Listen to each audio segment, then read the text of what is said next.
2027 서울 WYD 청년 서포터들이 산티아고 순례 여정을 떠났습니다. 순례길을 걸으며 서울 WYD를 알리기 위해서인데 발대미사 현장에 다녀왔습니다. 인구절벽 위기 속 정부가 비상사태를 선언하고 관련 부처를 신설하기로 했습니다. 숫자로 점철된 대응에 빈틈은 없는지 가톨릭의 시선으로 분석했습니다. 전당대회를 앞둔 여당에서 자체 핵무장론을 두고 논란이 일었습니다. 핵무장론이 전쟁의 위협을 실질적으로 줄일 수 있는지, 현실성은 있는지 짚어봅니다. 프란치스코 교황이 7월 한 달 휴가 일정에 들어갔습니다. 첫 일정은 이주민과 함께 했는데 어떤 의미가 있는지 바티칸나우에서 들여다봅니다.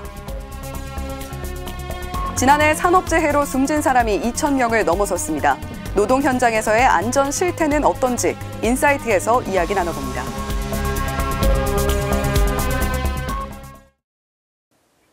시청자 여러분 안녕하십니까? CPBC 뉴스플러스입니다. 산티아고 순례길을 걸으며 2027 서울 세계 청년대회를 알리는 청년 서포터들의 여정이 시작됐습니다. 발대미사 현장을 김정아 기자가 취재했습니다. 2027 WYD 서울 글자가 적힌 단체복을 입은 청년들. 2027 서울 세계 청년대회를 알리기 위해 모인 서포터들입니다. 이들은 110km가 넘는 산티아고 순례길을 걸으며 전 세계 젊은이들에게 2027 서울 WYD를 널리 알릴 예정입니다. 서울대교구 청소년국장 이승주 신부는 청년 서포터들의 여정을 격려했습니다. 우리가 이 순례를 떠나면서 우리는 뭔가를 발견하러 가는 거예요. 오랜 시간을 걸으면서 나와 다른 언어를 쓰는 그리스도인들과 아주 단순한 대화들이나 눈빛의 인사를 나누면서 우리들은 왜 살아가고 있는가에 대해서 한 번 더 일깨울 수 있는 그런 기회를 얻게 될 겁니다. 서포터들은 순례하며 봉헌하고 싶은 것과 순례를 통해 이루고 싶은 지향을 미사 중에 묵상했습니다. 이 공동체는 WYD 서포터즈라는 사명을 갖고 또 명확한 목적의식을 가지고 출발하는 것임을 다시 되새기면서 제가 할 수 있는 일을 찾고 또 하느님의 도우심을 받아서 기꺼이 하겠다는 마음을 봉헌하고 싶습니다. 순례 중에 포기하지 않고 끈기 있게 도전적으로 용기를 내면서 바치는 것이 저의 봉헌이고 2027 서울 WYD를 열심히 홍보하도록 하는 이들을 동반자로서 열심히 도우는 것이 저의 지향입니다. 순례 동안 특별히 더 신경 쓰고 챙겨줄 마니또를 뽑는 시간. 이들은 한 명씩 앞으로 나와 기대 부푼 마음으로 이름이 적힌 종이를 하나씩 뽑았습니다. 마니또를 위한 사랑 실천 5가지도 적었습니다. 특별히 사제단은 서포터 한 명 한 명에게 손을 얹어 축복하며 기도했습니다. 파견성가로 공동체송을 부르며 이들이 만든 공동체를 세계 젊은이들에게 보여줄 마음을 봉헌했습니다.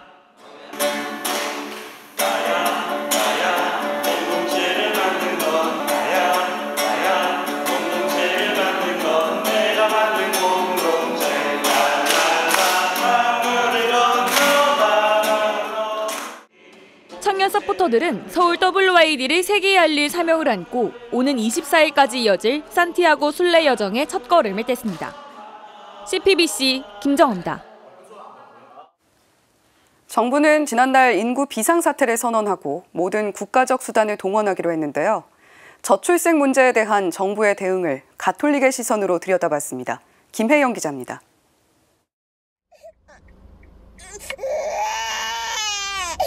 전 세계에서 가장 아이를 낳지 않는 나라, 바로 대한민국입니다. 지난해 출생아는 23만 명, 역대 최저는 말할 것도 없고 세계 최하위를 기록했습니다. 이에 정부는 인구 비상사태를 선언하고 인구 문제를 전담할 부총리급 부처 신설을 발표했습니다. 저출생뿐만 아니라 고령사회 대응, 인력, 이민 등 인구 정책 전반을 포괄할 수 있도록 부명칭은 인구전략기획부로 명명하였습니다. 목표는 지난해 0.72명에 그쳤던 합계 출산율을 2030년까지 1명으로 끌어올리겠다는 것. 정부는 신설부처에 저출생 예산 사전 심의권을 부여해 힘을 실어주겠다는 기획입니다. 하지만 가톨릭 교회는 숫자에만 혈안이 된 대책엔 한계가 있다는 입장입니다. 아이를 낳는다는 것이 과연 어떤 의미인지를 그냥 이 숫자로만 보는 것이 아니라 의미를 사람들한테 좀 알려줘야 되는데 그 의미 전달이 과연 지금 되고 있는가라는 것은 의문이 듭니다. 정부는 최근 일과 가정의 양립, 양육, 주거 등 3대 분야를 핵심으로 하는 저출생 대책도 내놨습니다. 육아휴직급여를 월 최대 250만 원까지 올리고 아빠 출산 휴가를 20일로 늘리며 출산 가구에 대한 주택 공급을 대폭 늘리겠다고 밝혔습니다. 과거의 백화점식 대책보다는 진일보했지만 아이가 있거나 직장이 있는 사람만 혜택을 받을 수 있다는 지적이 나왔습니다. 그런데 가톨릭교회가 우려하는 부분은 따로 있습니다. 난임 시술 지원도 현재 산모당 25회에서 출산당 25회로 확대하여 사실상 횟수 제한 없이 지원하겠습니다. 가톨릭교회는 난자와 정자를 몸 밖에서 인위적으로 수정시키는 인공수정과 시험관 시술 대신 여성의 가입력을 회복시켜 자연 임신을 돕는 나프로 임신법을 장려합니다. 아이를 낳는다는 것에 제가 비판하는 것이 아니라 우리가 진짜로 아이가 하는 선물이라는 표현을 쓴다고 그런다면 내 계획 안에 생각하는 것이 아니라 그분이 주신다. 저출생 그림자는 가톨릭교회에도 짙게 드리워져 있습니다. 성당에 어르신은 많지만 아이는 적은 현실. 그래서 미사 때 우는 아기를 바라보는 시선부터 바꿔야 한다는 목소리가 나옵니다. 미사 시간에 아이가 울더라도 기쁘게 생각하자. 아이들이 있어서 정말 기쁘다는 마음이 좀 필요한 것이 있고 아울러 가족이 다 함께 나란히 앉아서 드리는 미사가 필요하다는 의견도 있습니다. 아이들만 드리는 미사가 아니라 함께 드린다는 미사의 개념만 줘도 분명히 자연스럽게 신앙이라는 것, 또 가정이라는 것들이 자연스럽게 전달되는 것이 있지 않을까. 출생아 수는 사회의 희망을 나타내는 첫 번째 지표라고 말한 프란치스코 교황. 저출생 반전을 위해선 숫자에만 매몰되기보다 가정의 가치와 자녀의 의미를 일깨우는 일이 선행돼야 한다는 게 가톨릭의 입장입니다. CPBC 김혜영입니다. 여당 대표를 뽑는 국민의힘 전당대회를 앞두고 논쟁이 된 사안, 바로 핵 무장론입니다. 핵을 가져야만 안보를 뒷받침할 수 있다는 주장인데요. 가톨릭교회는 강한 우려를 나타내고 있습니다. 전은지 기자가 보도합니다. 자체 핵무장론을 꺼내든 건 당대표에 출마한 나경원 의원입니다. 나 의원은 지난 1일 세미나를 열고 급변하는 국제정세를 핵무장으로 대비하자고 주장했습니다. 국제정세가 매우 어려워지는 이런 상황에서 우리가 단순히 미국의 선의에 의존하는 레토릭만을 되풀이해서는 절대 우리 안보를 지킬 수 없다라는 그런 생각에 핵무장 3원칙을 천명하게 되었습니다. 핵무장 3원칙은 국제정세를 반영한 핵무장, 평화를 위한 핵무장, 실천적 핵무장입니다. 미국과 긴밀히 협력하며 비영구적으로 핵을 보유해 북한의 핵 폐기를 이끌자는 입장입니다. 세미나에선 한반도 비핵화 공동선언이 자동 폐기돼야 한다는 주장도 나왔습니다. 상대 일방이 핵을 개발했으면 우리는 이건 이제 자동 폐기다라는 조항이 없어요. 그래서 북한은 그 한반도 비핵화선을 지키든지 말든지 간 우리는 지켜야 되는 그런 황당한 아주 불평등한 조약이에요. 그래서 그 부분에 대해서 여야가 힘을 합쳐서 그 조약을 개정을 해야 되는데 핵무장론을 언급한 건 나 의원뿐만이 아닙니다. 오세훈 서울시장은 지난달 열린 세미나에서 우리가 핵을 갖지 않으면 핵 그림자 효과에 영향을 받을 것이라고 주장했습니다. 홍준표 대구시장도 페이스북에 북핵을 해결하는 해법은 핵균형 정책뿐이라고 적었습니다. 하지만 여당 인사들이 주장하는 핵무장론은 교회 가르침에 반하는 주장입니다. 가톨릭교회는 핵무기 개발이 인류에게 미칠 악영향을 크게 경계하고 있습니다. 요한 23세 교황이 반포한 회칙 지상의 평화에는 한 국가가 원자무기를 생산하면 다른 국가들과 파괴적 원자무기를 생산하는 악순환이 계속된다고 쓰여 있습니다. 전쟁이 일어나지 않더라도 핵실험이 계속되면 인류에게 공포를 준다고도 덧붙입니다. 강주석 신부는 핵무장론은 전쟁의 위협을 줄어들게 하지 않는다면서 여당 인사들의 주장은 현실성이 없다고 지적했습니다. 남한에도 전술 핵무기가 꽤 있었는데요. 많게는 1000개까지 있었던 적이 있었는데 그때도 전쟁 위협이 없었던 것이 아니라 군사적 긴장은 항상 있었던 상황이고요. 현재 NPT 체제가 완전히 이제 무너지는 것이기 때문에 미국이나 국제사회가 허용하지 않을 것이고. 그러면서 공포의 균형으로는 평화가 만들어질 수 없다는 게 교회의 가르침이라며 정치권의 주장에 우려를 나타냈습니다. 이 자체 핵무장에 대한 주장이 나오는 것은 영내 이제 군사적 긴장을 고조시키고 또 대결 구도를 강화시킨다는 측면에서 이제 많이 우려가 됩니다. 요한 23세 교황님께서 말씀하신 것처럼 평화는 공포의 균형으로 이루어지는 것이 아니라는 그런 말씀도 정말 다시 한번 되새겨야 되지 않을까. CPBC 전은지입니다.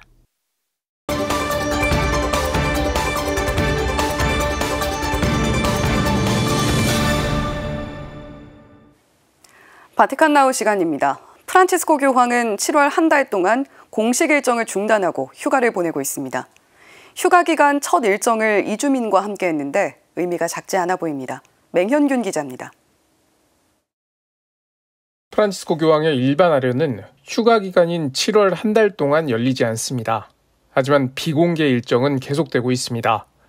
교황은 올해 여름 휴가 첫 일정으로 이주민들을 자신의 숙소인 산타 마르타의 집으로 초대했습니다. 아프리카 세네갈과 감비아에서 유럽으로 건너온 청년들과 이주민단체 설립자를 만났습니다. 교황은 이주민에게는 두려워하지 말라는 격려를, 이주민 단체에는 고독 속에서도 계속 나아가라는 조언을 전했습니다. Ma quello che esce per servire sente che tanti non lo seguono, anche sente che è uno che non è capito, che non è compreso. Non avete paura, andate avanti. Quella solitudine feconda. 교황은 지난 주말에는 이탈리아 트리에스테를 방문했습니다. 이탈리아 북동부 지역인데 이곳은 발칸반도를 거쳐 이탈리아로 들어오는 이주민 난민의 북쪽 관문입니다. 교황은 트리에스테를 떠나면서 발칸반도를 통과하는 이주민들을 환영하는 도전에 용감하게 맞서달라고 당부했습니다. 교황의 바람과 달리 한국 사회에서 이주민은 여전히 환대받지 못하고 있습니다. 특히 이주 노동자들은 기본권인 직업 선택의 자유와 거주 이전의 자유조차 위협받고 있습니다. 최근 화성 배터리 공장에서 발생한 화재는 이주 노동자가 우리 사회의 가장 취약한 존재라는 점을 재확인하는 계기가 됐습니다. 반복되는 하청과 불법 파견 문제는 위험의 이주화를 낳았습니다. 이주민을 환영하는 일에 용감하게 도전하라는 교황의 당부는 한국 사회에 더 시의적절한 메시지로 들립니다. CPBC 맹현균입니다. 신임 주한 교황대사 조반니 가스파리 대주교가 주교회의를 처음으로 공식 방문했습니다. 가스파리 대주교는 지난 9일 서울 중곡동 한국천주교 중앙협의회에서 열린 환영식에 참석했습니다. 가스파리 대주교는 먼저 교황청 국무원 총리 피에트로 파롤린 추기경이 프란치스코 교황의 이름으로 보내는 교황 추천서를 주교회의 의장 이용훈 주교에게 전달했습니다. 이용훈 주교는 환영사에서 한국교회의 다양한 행사에 활발히 참여하고 신자들과 함께한 교황대사의 모습이 인상 깊었다고 전했습니다. 가스파리 대주교는 주교회의 구성원의 환대에 감사한다며 앞으로 주교회의와 함께 교황대사 직무를 충실히 수행하겠다고 밝혔습니다. That I want to carry out with a pastoral attitude in simplicity, finding in the intimacy with God the strength to be able to accomplish it with love in a spirit of service.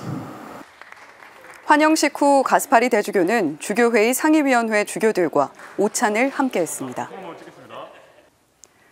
자신이 일하는 병원에서 전신마취 수술을 7번이나 받은 의사가 있습니다. 낙마사고로 왼쪽 시력을 잃었기 때문인데요.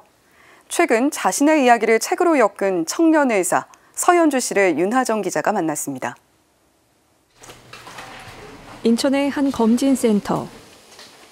내시경 검사를 위해 소화기내과 전문의 서현주 씨가 바삐 움직입니다.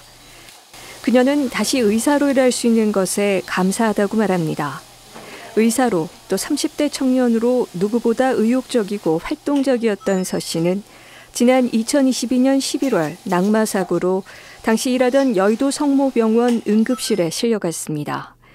안전장비를 착용했음에도 얼굴뼈가 골절되고 한쪽 시력까지 잃어 부서진 얼굴을 복원하고 감염을 치료하기 위해 입원과 수술을 반복했습니다. 의사에서 환자 그리고 장애인이 된 겁니다. 내가 가지게 된 환자와 의사와 그리고 장애인이란 정체성에 대해서 고민을 많이 했고, 내가 환자로서 나는 어떤 의사를 만나고 싶을까를 생각을 해보다 보니까, 그럼 나는 또 반대로 내가 다시 의사로 복귀를 한다면 어떤 의사가 되고 싶은가에 대해서도 생각을 해보게 되더라고요. 다행히 지금 그녀가 담당하는 내시경 검사는 한쪽 눈으로 충분합니다. 1차원 화면을 볼 때는 세밀한 거리감이 필요치 않기 때문입니다. 하지만 사고 뒤 물리적인 시야는 좁아졌고 한쪽 눈으로만 살아가다 보니 체력에도 자주 한계를 느낍니다. 대신 마음의 시야는 넓어졌고 새롭게 하고 싶은 일들도 발견했습니다. 우리 사회가 그만큼 장애인과 분리되어 있다는 뜻이기도 한 것 같아요. 저는 장애에 대해서 내가 이렇게 몰랐나 싶을 정도로 아는 부분이 없었던 것 같은데, 제가 막상 저에게 벌어진 시련을 좀 빨리 받아들이려고 장애 등록도 하고 이런 과정들을 거치면서 하고 싶은 것, 해야 할 것들이 더 많아지는 그런 계기가 된 것 같아요. 이 모든 과정과 생각이 See You Again이라는 한 권의 책에 담겼습니다. 의사의 진료 차트이자 환자의 병동일기 같은 기록은 스스로의 치유 과정이면서 고통받는 모든 이에게 전하는 작은 희망과 용기의 메시지입니다.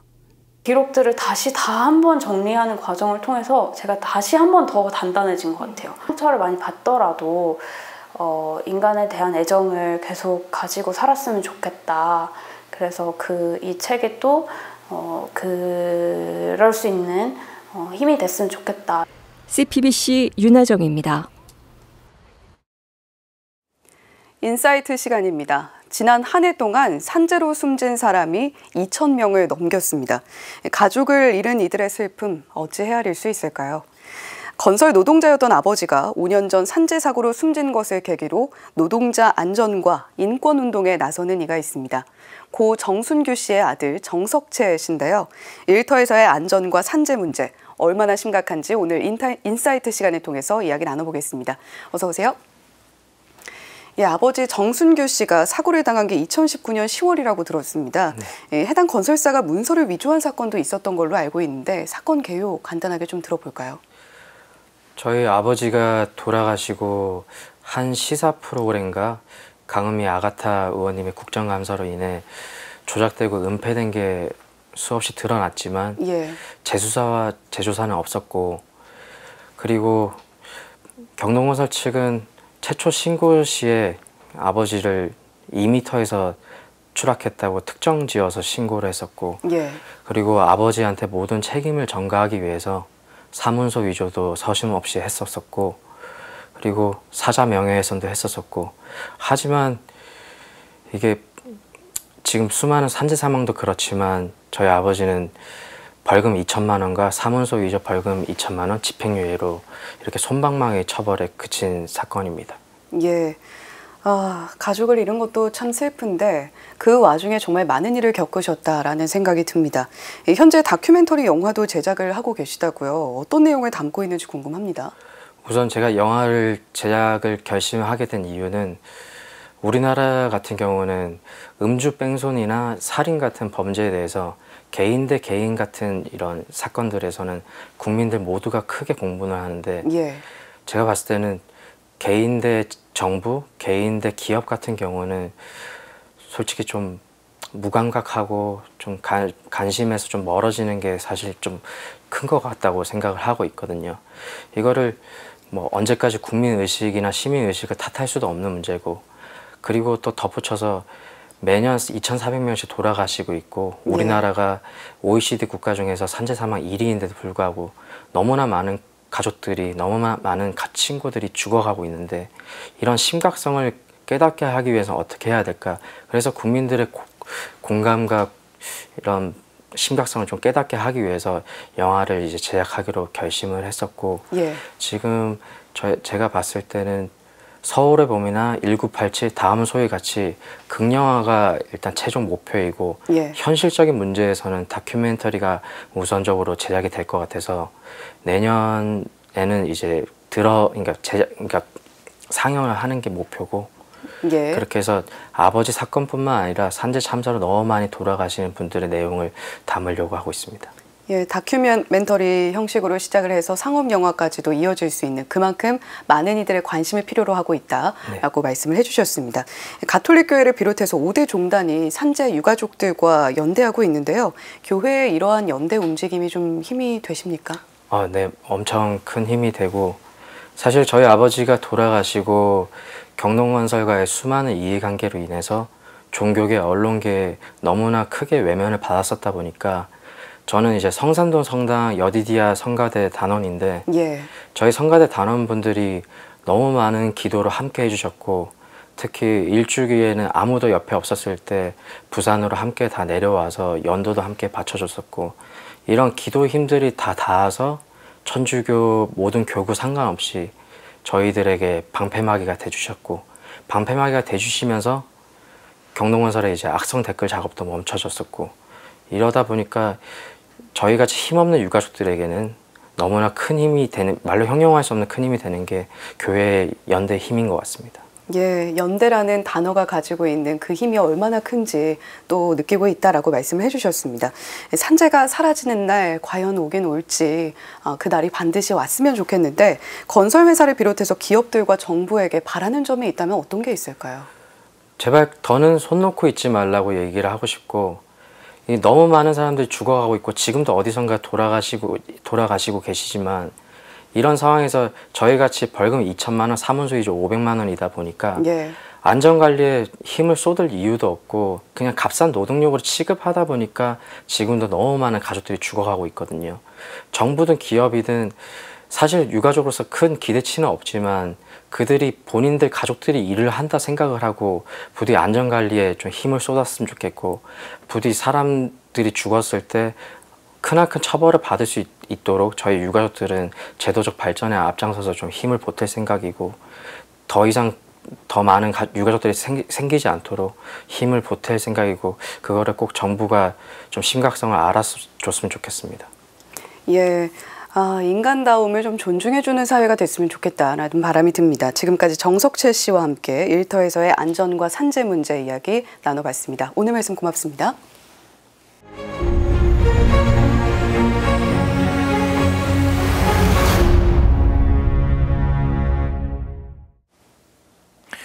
윤석열 대통령 부인 김건희 여사가 총선 전인 지난 1월 당시 한동훈 비대위원장에게 명품 가방 문제에 대해 대국민 사과를 하겠다는 문자 메시지를 보냈지만 한 위원장이 무시했다는 주장이 나왔습니다.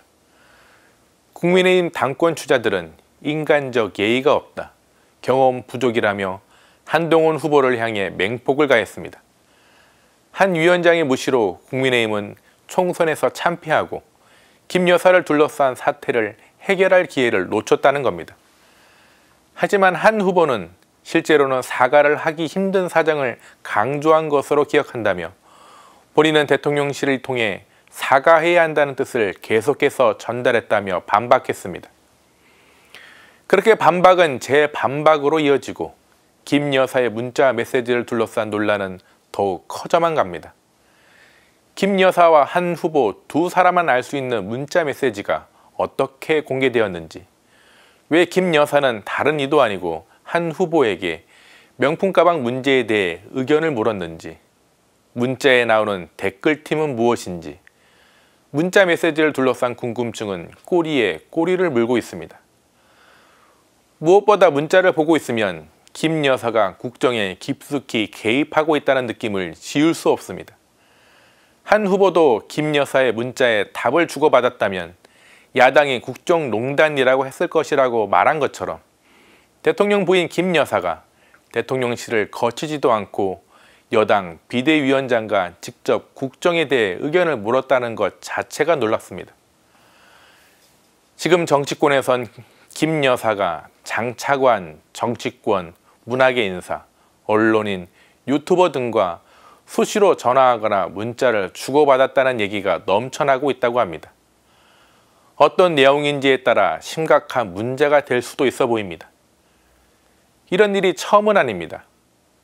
이전에도 김 여사 팬클럽에 용산 대통령 집무실 사진이 올라오거나 대통령 일정이 사전에 공개되기도 했습니다. 스스로 자처한 명품 가방 논란으로 지금 가장 곤혹스러운 이도 김 여사와 윤석열 대통령이지만 김 여사의 문자 메시지는 멈추지 못하고 있습니다. 더욱이 문자 메시지의 핵심인 김 여사의 대국민 사과는 지금도 하지 못하고 있습니다. 김 여사가 명품 가방을 받은 지도 꽤 시간이 지났고 여당도 선거에서 참패했지만 김 여사는 주위 사람에게 문자 보내기에 바쁘지 국민에게는 어떤 메시지도 보내지 못하고 있습니다. 대통령이 방송 대담에서 부인이 누구에게 박절하게 대하기 어렵다고 했을 뿐 김 여사를 둘러싼 논란에 대해 어떤 공식적인 메시지도 국민은 받지 못하고 있습니다. 그러기에 김 여사의 메시지처럼 사과하고 싶은 마음이 있다면 지금 하면 됩니다. 누구의 허락을 받을 일도 아닙니다. 사과는 결심했을 때 하는 겁니다. 윤석열 정권뿐만 아니라 역대 정권에서도 사과의 때를 놓쳐서 이후에 더 큰 부담으로 다가온 일이 한두 번이 아닙니다. 혹시 사과를 통해 정치적 이해득실을 따진다면 이미 사과의 진정성은 그 빛을 잃고 말 것입니다. 진정성 있는 참회를 바탕으로 사과하면 국민도 김 여사의 마음을 알게 될 겁니다. 오늘 사제눈 제목은 김건희 여사의 문자 메시지입니다. 김 여사의 진정성 있는 대국민 사과를 기다리며 오늘도 평화를 빕니다. 저출산 고령화 시대, 새로 태어나는 아이 한 명 한 명이 귀합니다. 그런데 이런 귀중한 생명이 자라나 생애주기 반드시 거치게 되는 노동 현장에선 예방 가능한 사고로 목숨을 잃는다면 그 또한 너무나 허망하고 안타까운 일인데요. 저출산 대응책이 생애주기 전체를 보듬으며 꼼꼼하게 짜여지기 위해선 우리 사회가 사람을, 인간다움을 어떻게 대하고 있는지에서부터 질문이 시작되어야 할 겁니다. 뉴스를 마칩니다. 시청해주신 여러분 고맙습니다.